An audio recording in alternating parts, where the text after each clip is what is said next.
In the last period, we are studied nature of intermolecular forces in halogen derivatives. Today, we are going to study the physical properties of halogen derivatives.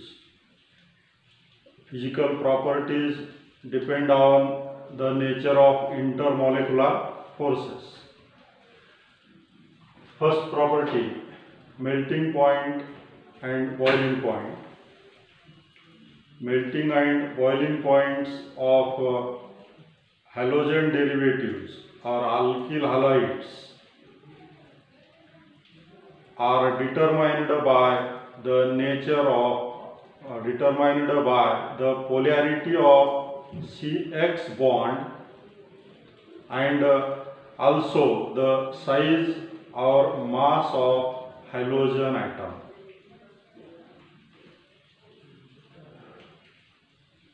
Halogen derivatives are more polar and have higher molecular mass.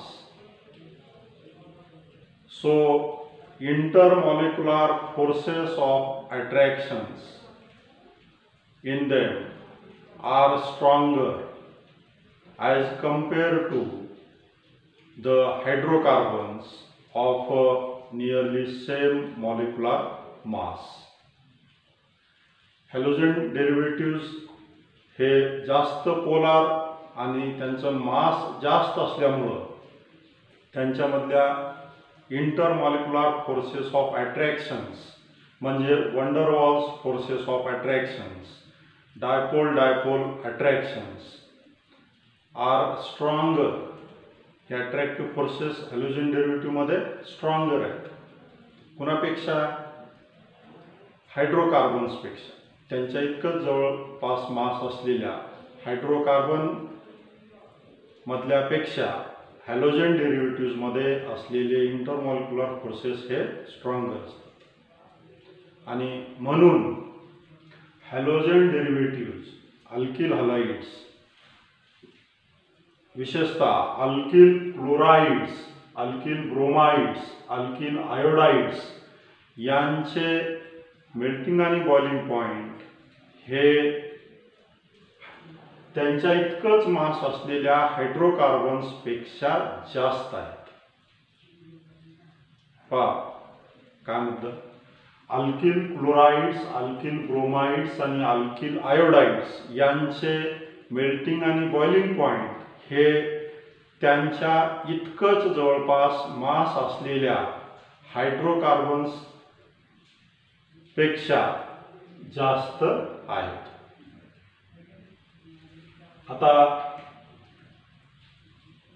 For the alkyl halides having same alkyl group but different halogen groups. ज्या alkyl halide मध्ये alkyl group सारखाच आहे परंतु halogen group वेगवेगळे आहेत, त्यांच्यामध्ये boiling point कशा प्रकारे व्हेरी होतात. तर त्यांच्यामध्ये बॉइलिंग पॉइंट हे हॅलोजन ॲटमची साईज वाढत गेल्यानंतर वाढत जातात. म्हणून for the alkyl halides having same alkyl group but different halogen atoms, boiling points increases with increase in size of halogen atom.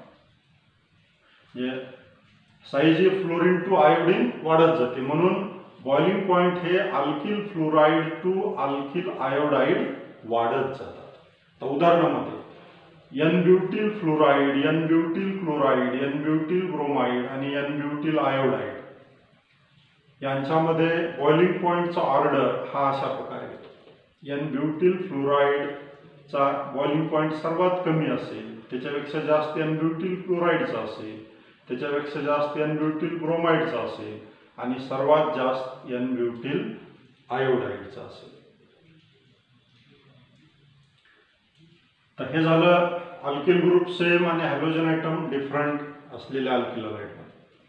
For the alkyl halides having same halogen group but different alkyl groups,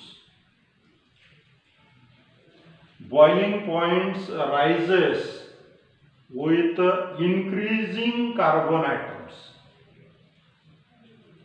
halogen group same असेल आणि alkyl group different असतील तर boiling point हे carbon आयटमची संख्या जसं वाढत जाईल तसं बॉइलिंग पॉइंट वाढत जातात. कारण कार्बन आयटमची संख्या वाढली म्हणजे त्या अल्किल हलाइडची साईज आणि मास वाढतं. साईज आणि मास वाढल्यामुळं van der Waals forces of attractions, dipole dipole attractions हे वाढतात आणि त्यामुळं बॉइलिंग पॉइंट त्यांचे वाढतात.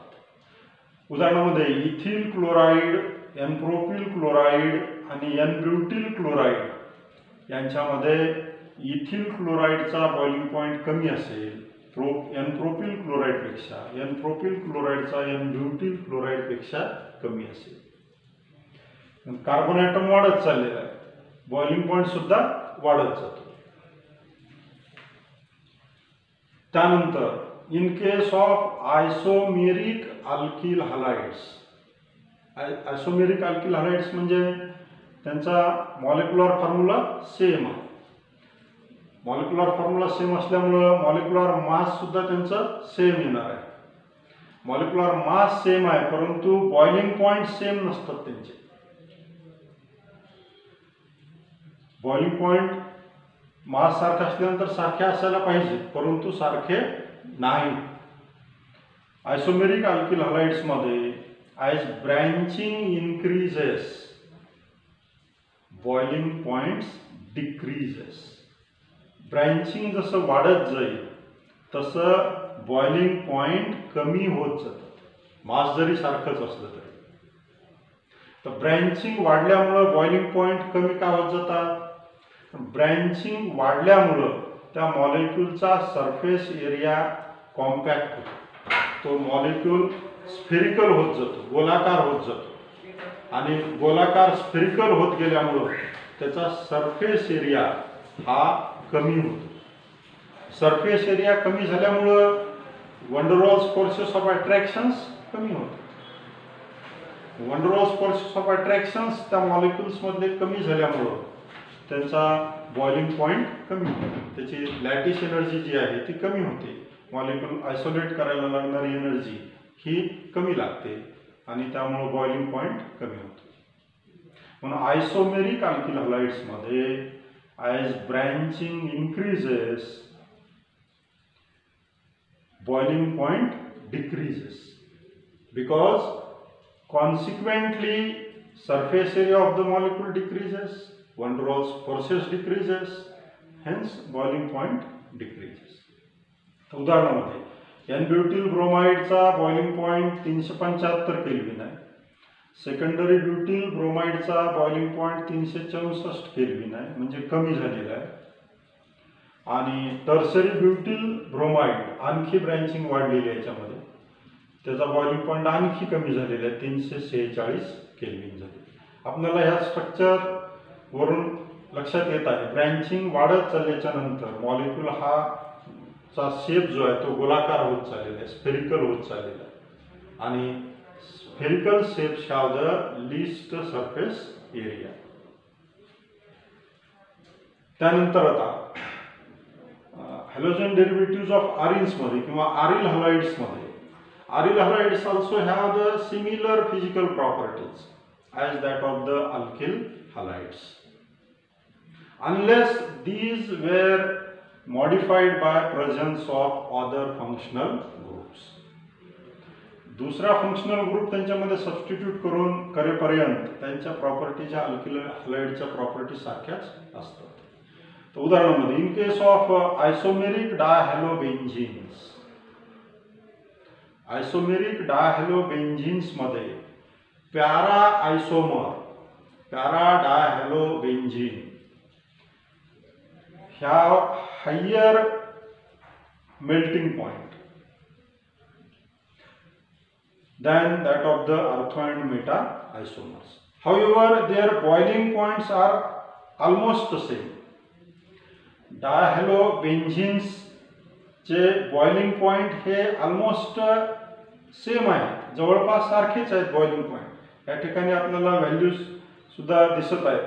ऑर्थो डायक्लोरोबेन्झिनचा 453 आहे, मेटा डायक्लोरोबेन्झिनचा 446 आहे, पॅरा डायक्लोरोबेन्झिनचा 448 केल्विन हा बॉइलिंग पॉइंट आहे.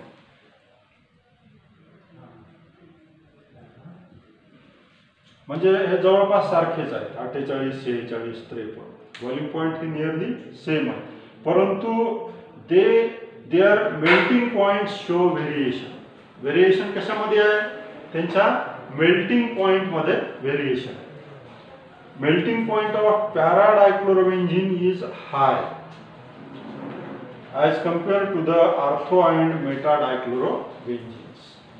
पॅरा आयसोमरचा 323 आहे आणि ऑर्थो आणि मेटा डायक्लोरोबेन्झिनचा 256 आणि 249 केल्विन आहे. म्हणजे या रेंजमध्ये नाही, हा खूप डिफरन्स आहे. पॅरा आयसोमरचा मेल्टिंग पॉइंट हाय आहे ऑर्थो आणि मेटा आयसोमरपेक्षा. This is because of its symmetrical structure. Para आयसोमरचं स्ट्रक्चर हे सिमेट्रिक आहे, ऑर्थो आणि मेटाचं स्ट्रक्चर हे सिमेट्रिक नाही, ते असिमेट्रिक स्ट्रक्चर आहे. यांच्या स्ट्रक्चरचे दोन समान भाग करता येत नाहीत आपल्याला. त्यांच्यामधून कुठलीही लाईन किंवा प्लेन किंवा पॉइंट आपल्याला देता येत नाही की त्याचे ते दोन समान भाग करेल. म्हणून अशा फिगर्सना, मॉलिक्युल्सना असिमेट्रिक मॉलिक्युल्स म्हणतात. ज्या मॉलिक्युलचे दोन समान भाग करता येतात एखाद्या लाईननं किंवा प्लेननं किंवा पॉइंटनं, त्यांना सिमेट्रिक मॉलिक्युल्स म्हणतात. पण पॅरा आयसोमरचं स्ट्रक्चर हे सिमेट्रिक आहे. सिमेट्रिक स्ट्रक्चर असल्यामुळे काय होतं? Their molecules closely packs in the crystal lattice. Crystal लॅटिसमध्ये, त्यांच्या स्फटिकामध्ये त्यांचे मॉलिक्युल्स हे कॉम्पॅक्टली, क्लोजली पॅक होतात. आणि क्लोजली कॉम्पॅक्टली पॅक झाल्यामुळं त्यांच्यामधले इंटरमॉलिक्युलर फोर्सेस हे स्ट्रॉंग तयार होतात. इंटरमॉलिक्युलर फोर्सेस स्ट्रॉंग तयार झाल्यामुळं लॅटिस एनर्जी जास्त असते त्यांची. त्यामुळं more energy is required to break their lattice energy and separate the molecule. Para आयसोमरचं स्ट्रक्चर सिमेट्रिक असल्यामुळं त्याचे मॉलिक्युल्स कॉम्पॅक्टली पॅक होतात क्रिस्टल स्ट्रक्चरमध्ये. कॉम्पॅक्टली पॅक झाल्यामुळं इंटरमॉलिक्युलर फोर्सेस ऑफ अट्रॅक्शन त्याच्यामधले जास्त असतात आणि त्यामुळं त्या मॉलिक्युलचा क्रिस्टल ब्रेक करायला एनर्जी जास्त लागते. म्हणून पॅरा आयसोमरचा मेल्टिंग पॉइंट हा जास्त असतो. आता हे कसं आहे पाहू उदाहरणामध्ये. ऑर्थो आणि मेटा डायक्लोरोबेन्झिन, डायहॅलोबेन्झिनचे स्ट्रक्चर्स हे असिमेट्रिक आहेत, म्हणजे ते समजा एक दगडासारखे आहे.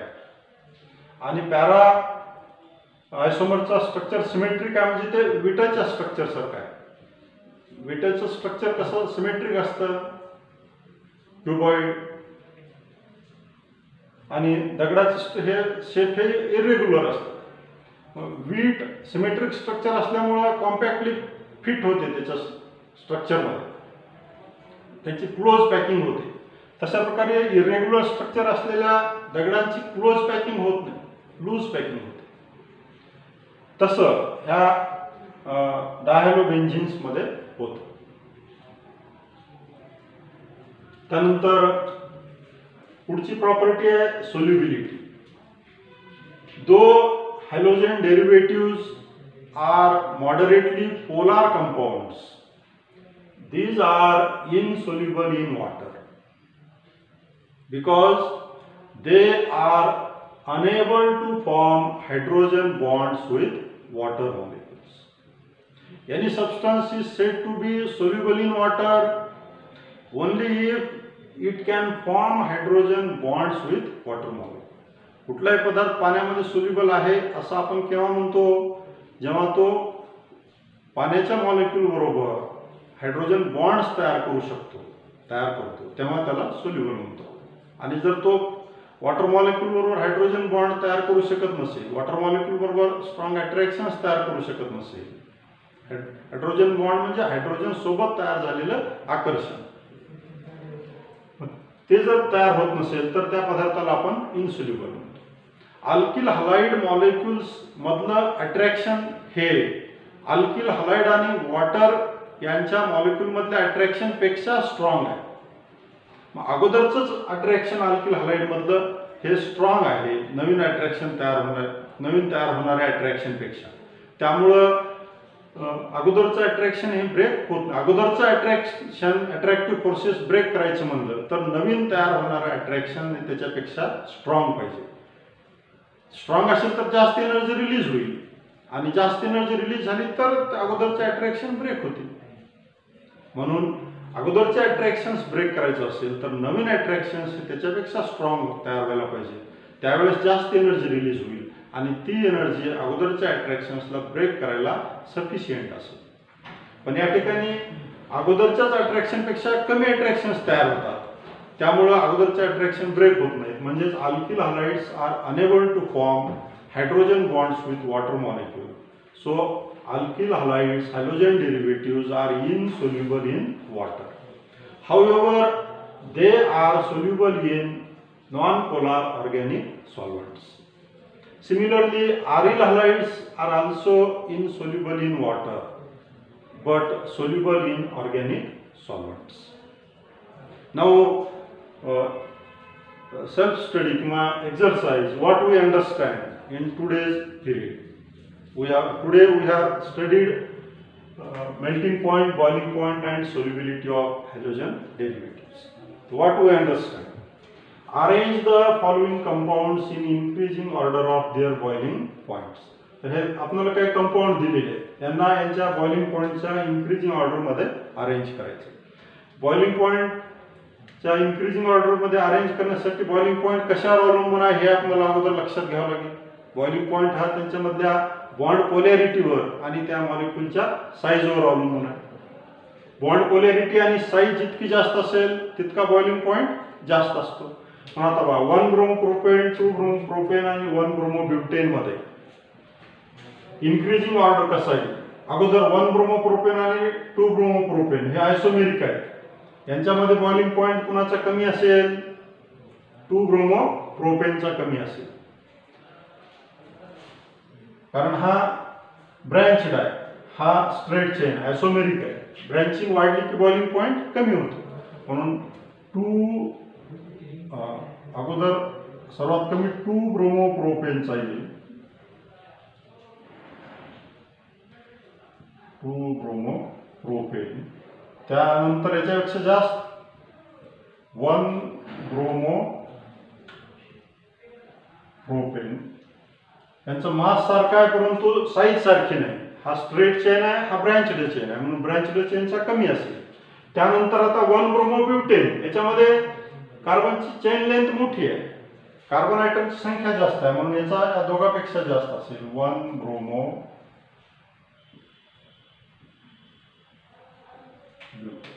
अशा प्रकारे इन्क्रीजिंग ऑर्डर असेल बॉइलिंग पॉईंटचा या 3 कंपाऊंडचा. आता दुसरं उदाहरण पहा. मिथिल ब्रोमाइड, ब्रोमोफॉर्म, मिथायलिन डायब्रोमाइड आणि मिथिल क्लोराइड असे मॉलिक्यूल आहेत. यांच्यामध्ये सर्वात कमी बॉइलिंग पॉईंट कुणाचा असेल?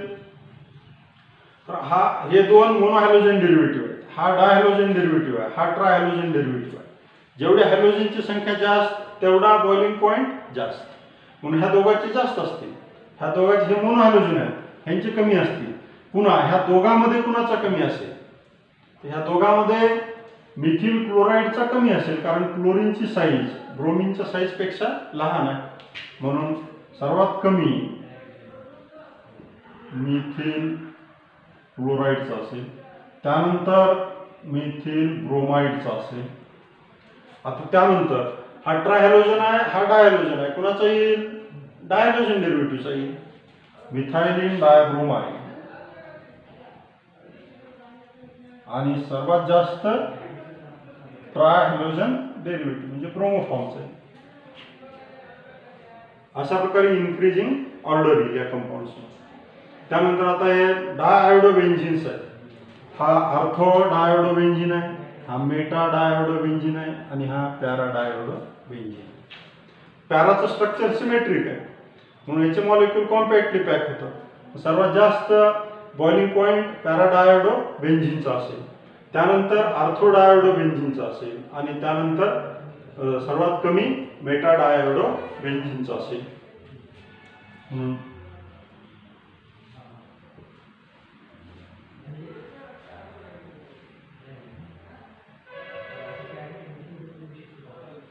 metadiiodobenzyne less than